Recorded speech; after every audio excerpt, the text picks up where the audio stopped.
अररिया में प्रधानमंत्री नरेंद्र मोदी ने विपक्ष पर बड़ा हमला बोला। उन्होंने कहा कि विपक्ष ने ईवीएम को बदनाम किया।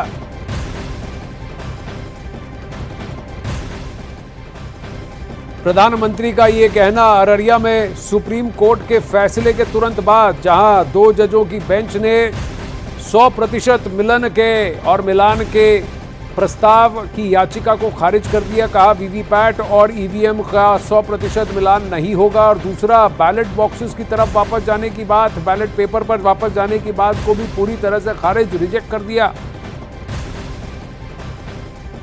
ये बटन दबाने वाला खेल बंद होना चाहिए। यही उनका खेल चल रहा है।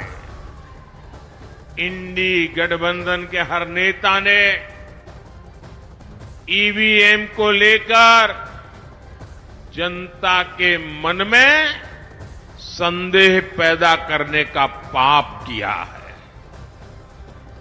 लेकिन आज देश के लोकतंत्र की ताकत देखिए, बाबा साहब आंबेडकर के संविधान की ताकत देखिए।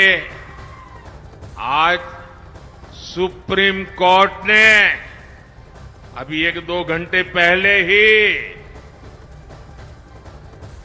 मतपेटियों को लूटने का इरादा रखने वालों को ऐसा गहरा झटका दिया है, ऐसा गहरा झटका दिया है कि उनके सारे सपने चूर चूर हो गए हैं। आज उच्च न्यायालय ने, सुप्रीम कोर्ट ने साफ साफ कह दिया है कि बैलेट पेपर वाला पुराना दौर वापस लौट करके नहीं आएगा। आज जब पूरी दुनिया भारत के लोकतंत्र की, भारत की चुनाव प्रक्रिया की, भारत के चुनावों में टेक्नोलॉजी के उपयोग की वाहवाही करती है, तारीफ करती है, तब ये लोग अपने निजी स्वार्थ के लिए बदनीयत से ईवीएम को बदनाम करने पर लगे पड़े थे। इन्होंने लोकतंत्र के साथ लगातार विश्वासघात करने की कोशिश की है। आरजेडी कांग्रेस के इंडी गठबंधन को ना देश के संविधान की परवाह है और ना ही लोकतंत्र की परवाह है। ये वो लोग हैं जिन्होंने दशकों तक बैलेट पेपर के बहाने लोगों का, गरीबों का अधिकार छीना। पोलिंग बूथ लूट लिए जाते थे, बैलेट पेपर लूट लिए जाते थे। बिहार के लोग साक्षी हैं कि कैसे आरजेडी कांग्रेस के शासन में चुनावों में मतदान पत्र, बैलेट पेपर लूटे जाते थे।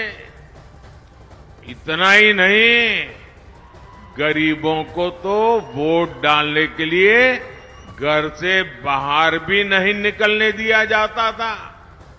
मेरे दलित भाई बहन, मेरे पिछड़े भाई बहन, उनको तो डंडे के चोट पे घर के बाहर निकलना मना कर दिया जाता था। अब जब गरीबों को, देश के ईमानदार मतदाता को ईवीएम की ताकत मिली है,